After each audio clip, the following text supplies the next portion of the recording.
You are just doing side jobs and neglecting household chores. I am Sarah. I am 32 years old and work as a web designer. My husband, Michael, my mother-in-law, Jane, and I live in Michael's family home. Before getting married, I worked as a company employee.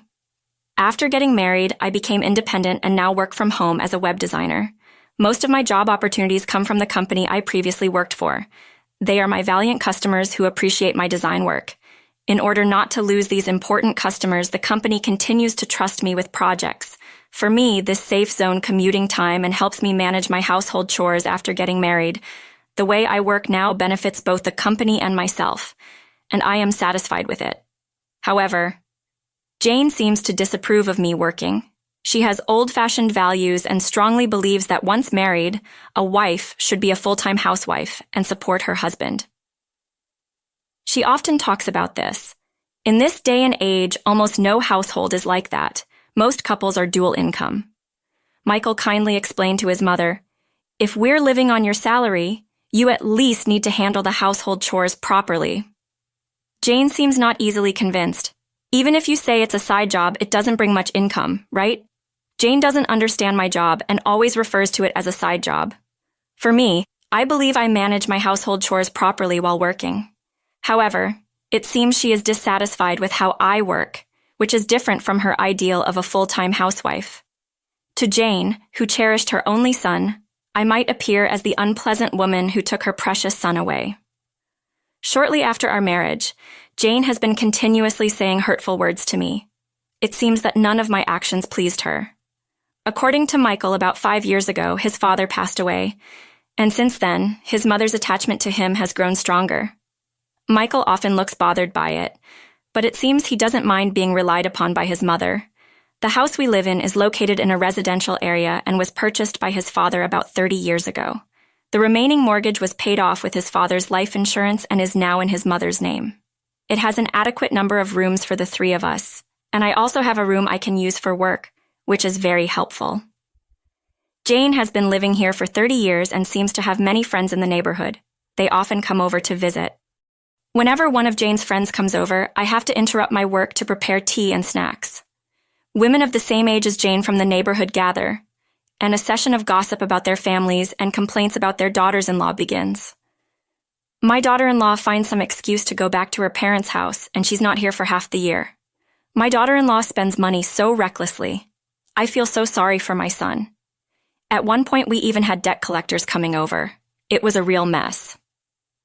In my workspace, as I overheard such conversations, I felt increasingly disheartened. Jane's friends seemed to be competing to see which of their daughters-in-law had the most issues. They never had anything positive to say about their daughters-in-law. The daughter-in-law here is amazing. She manages to do her job properly while also handling housework. When one of Jane's friends complimented me, Jane's tone became stern. That job of hers is nothing special. She's just doing some minor work from home. I wonder how much she even earns. She's deliberately speaking loud enough for me to hear. Really, my daughter-in-law seems to think there's nothing wrong because she earned it herself, so she spends all of her part-time earnings on herself. Another friend responded, continuing the conversation. The money a daughter-in-law earns is hers alone, but the money the husband earns is for the entire family. Hearing this, everyone burst into laughter. We never thought like that back in our days, did we? Once again, Jane started reminiscing, so I decided to put on my headphones and block her out. I've heard this story countless times, and I'm honestly tired of it. Moreover, many of her stories seem to put modern brides in a bad light, and I don't want to hear them. I try to shut out the external noise and concentrate on my work. One day, Michael suddenly mentioned wanting to change our car. I'm thinking of getting a new car. Is that okay? During dinner with the 3 of us, this casual remark from Michael angered Jane. Why do you, the head of the household, need permission from your wife to buy a car? My husband quickly began to appease Jane. It's the car for all of us, so I can't decide by myself. Indeed, it's a big purchase, so maybe it's unreasonable for him to decide alone. Jane seemed unconvinced and further voiced her strong objections to Michael. You're the only one with a driver's license, so just get whatever car you like. Michael, who generally can't go against Jane, keeps glancing at me, unable to retort. It's okay. You can decide. Feeling sympathetic, I threw Michael a lifeline. Stop asking your wife for her opinion on everything and decide for yourself. Michael always seeks confirmation from either Jane or me for everything. While it's nice that he's considerate, sometimes I feel he's not really able. Tom, my father-in-law, would always decide things on his own, and Jane used to complain about it a lot. I've grown up seeing his parents act this way. Michael feels he shouldn't be unilateral in his decisions. However, Jane, who lived with the dominating Tom, seems to believe that's how husbands should be. Jane's discontent towards Michael, who consults me on everything, ends up being directed at me. Because of what Sarah keeps telling Michael, that he's become like this, isn't it? Taken aback by this baseless accusation, I struggle to respond. That's right. I can't decide on my own because Sarah says she's worried. Michael started shifting the blame onto me, siding with Jane. Wait, I didn't interfere at all. Even if I'm blamed, I'm at a loss and can't do anything about it. As always, my husband takes Jane's side. We've been married for about 2 years, but he has never tried to protect me in front of Jane. Sorry, I truly always think of you as the most important. But when he says this without Jane around, my distrust only grows. At first, he seemed to care about me regarding this matter, but in the end, he didn't take my side. I've started to consider taking action. If the situation continues, I'm worried about whether I can endure living with my husband for the rest of my life. Kindness and indecisiveness are 2 different things. I wished he would voice his opinion clearly to Jane. About a month later, my husband's new car was delivered to our house. The smell of a new car is always refreshing. Let's go somewhere far on our next day off. Jane also speaks with a smile to my cheerful-looking husband. You bought a nice car. Was it expensive? But with your salary, you can easily afford this, right? In response to that question, my husband didn't reply and continued to happily touch every corner of the car. Punching the luxurious new car, I was taken aback. Though I told him to get the car he wanted, there's a limit to my patience. As soon as my elated husband entered the house, I confronted him. How much did that car cost? My husband, without paying much attention to me, innocently remarked, around $40,000. Seeing the surprised look on my face, my husband continues speaking, looking puzzled as to why I'm so shocked. You said I could buy any car I liked, right? Jane quickly came to my husband's defense. Exactly, you left the decision to Michael, so no complaints now. Indeed, when we discussed it, I left everything up to my husband, but it's problematic if he doesn't consider our household's financial situation. Where are you planning to get the money?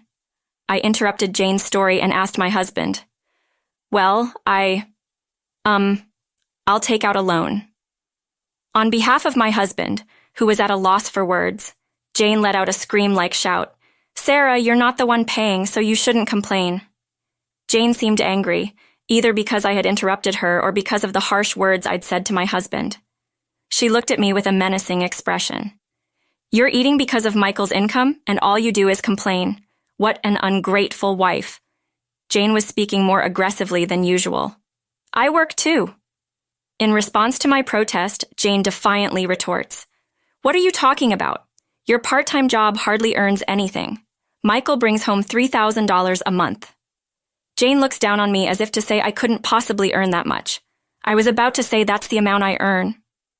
I tried to interject. Suddenly I realized it. Michael had disappeared and fled to his room. I thought this for a while now, but I can't stand it any longer. We don't need it. By flake, you pack your bags and leave. Jane finally voiced out her thoughts. It was me who was enduring all along.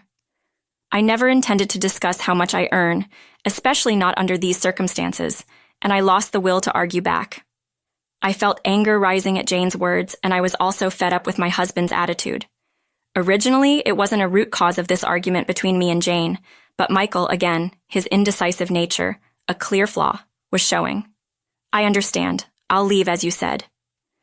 With that, I went to my room, grabbed only the essential items like my work computer, and left the house.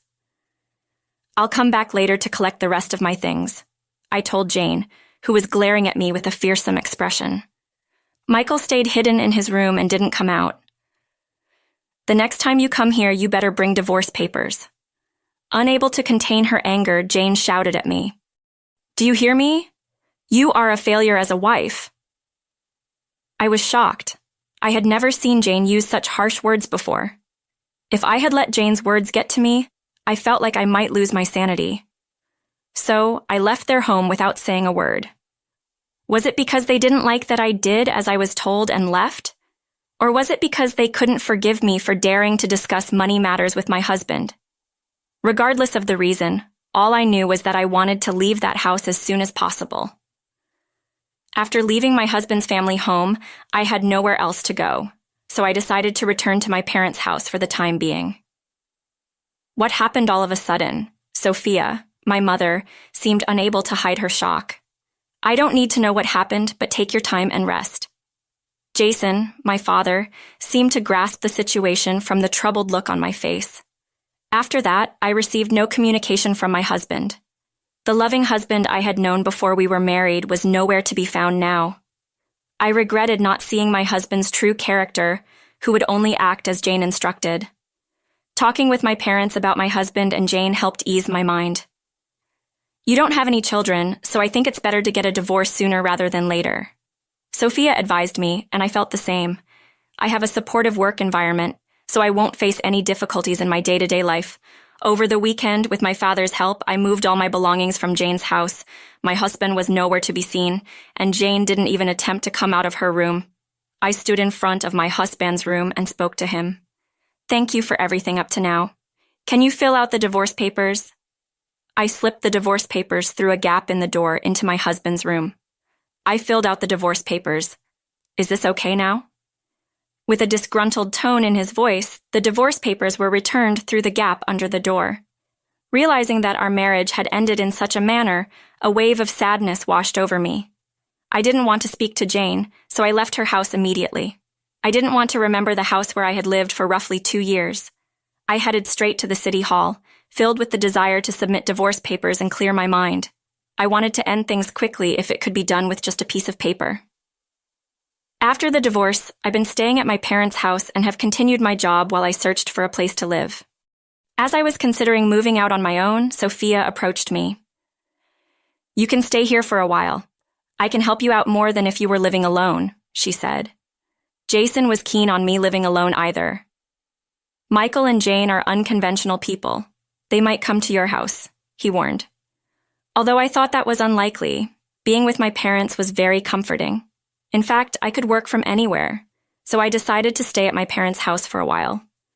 2 months passed, and just when I had almost forgotten about my ex-husband, I received a call from an unknown number. Who could that be? Probably a wrong number, I thought, choosing not to answer. However, the calls kept coming. Reluctantly, I answered, and to my surprise, it was Michael's voice. "Why didn't you answer my calls sooner?" He sounded extremely agitated. I didn't recognize the number, and I didn't want to answer. "We have nothing to do with each other now, so please don't call me," I retorted. As I was about to hang up, he said, "Wait, my phone isn't working. Do you know why?" Would I know? Contact your service provider, I suggested. But then something occurred to me. "By the way, have you not deposited money into the bank account during our marriage? I used to deposit my earnings into an account for paying utilities." Michael's salary was also transferred there, but it was a meager amount and never sufficient. Michael worked as a salesman for health products, but his salary was mainly commission-based, and his base pay was quite low. While those with good sales records and numerous contacts could earn a substantial salary, Michael's performance was subpar. He mostly received just his base pay, which meant he only contributed a few $100s to the account. I had always been the one to deposit money into the payment account, especially towards the end of the month. But for the last 3 months, it had been solely Michael's salary. I left our marital home in the middle of the month, right around when payments for that expensive car likely started. From his silence on the phone, I could tell Michael was realizing the gravity of the situation. "We've been managing the household with my income until now. You'll have to figure it out on your own from here," I said. I wanted to say, "Good luck with that," sarcastically. But I bit back the words and ended the call. and said, "I suspected Michael never told Jane about his actual earnings." It seemed Jane had no idea that ever since we got married, we had been living mostly off my salary. Michael was probably too ashamed to admit he earned less than his wife. I've heard that essential utilities like electricity and water can't be immediately cut off. The first thing that can be disconnected, I learned, is the mobile phone. Several days later, on a morning off, the intercom of our home rang insistently. When my father went out to see who it was, there were raised voices at the entrance. "We no longer have any business with you. Please leave." I was shocked to hear my gentle father raise his voice. Wondering what was happening, my mother and I hurried to the entrance. "I need to speak to Sarah. She's here, isn't she?" I was taken aback by Jane's voice and felt my face tense up. Just as Jason had predicted, she had come to our family home. When Jane saw me, her eyes bulged with anger. "As you didn't deposit money into the account, both our electricity and water had been cut off." My parents and I were too stunned to respond. "How could the electricity and water be cut off?" Michael, trying to defuse the situation, intervened. "Mom, stop this. It has nothing to do with Sarah." Jane continued to reach, dodging Michael's attempts to calm her. "Michael's supposed to earn $3,000 a month. Why have our utilities been shut off?" "It's actually me who earns $3,000 a month," I clearly corrected Jane's misconception. Jane looked shocked and turned her gaze to her son. "Yes, it's true. All this time, it was Sarah who was earning that, not me," Michael confessed with a downtrodden look. "Wait, how can you earn so much from part-time work?" Jane, looking as if she'd been deceived, stared at me. "I've always said it's not a part-time job. It's a legitimate work-from-home position." My face went pale. "How much do you really earn, Michael?" Jane, with a blank expression, asked. "If I get $300, I consider myself lucky." Michael's spoken voice was so faint it seemed he might disappear. After occasional silences, Jane said something unbelievable. "Sarah, can't you come back? When I told you to leave, I was just lying." Jane's tone had changed so much that it was almost unrecognizable, from tender to bleeding. "What are you talking about? We're already divorced, and I don't want to have anything to do with you in the future." Even after my clear response, Jane continued to make brazen requests. "Why don't you remarry Michael? If you start over, everything will go back to the way it was." As I was too taken aback to reply, Jason intervened fiercely. "We have no ties with you anymore. If you don't leave now, I'll call the police." Intimidated by Jason's authoritative voice, both Michael and Jane hurriedly left. "If you come back, I'll report you to the police immediately," Jason sternly warned the retreating mother and son. "I wonder how such people can be so ignorant," Sophia sighed, but Jason's anger seemed even more unyielding. "It's a good thing we cut ties with people like that early on." Sometime after that incident, I heard about Michael and Jane's current situation from one of Michael's friends. Apparently, Michael sold his family home and land and began living in an apartment with Jane. By selling the home and land, he was able to repay his debts. However, instead of working hard with the money left over, Michael squandered it all on gambling. After using up all the money from selling the house, his whereabouts became unknown. Jane, left on her own, developed dementia and was placed in a facility. As for me, things at work are going well, and I'm thoroughly enjoying living alone. Recently, I started dating a man I met at work. He understands that I have a history of divorce and is a sincere person in both his personal and professional life. He's not the type to misuse his partner's money and make extravagant purchases like Michael. We haven't discussed marriage yet, but we both feel that we can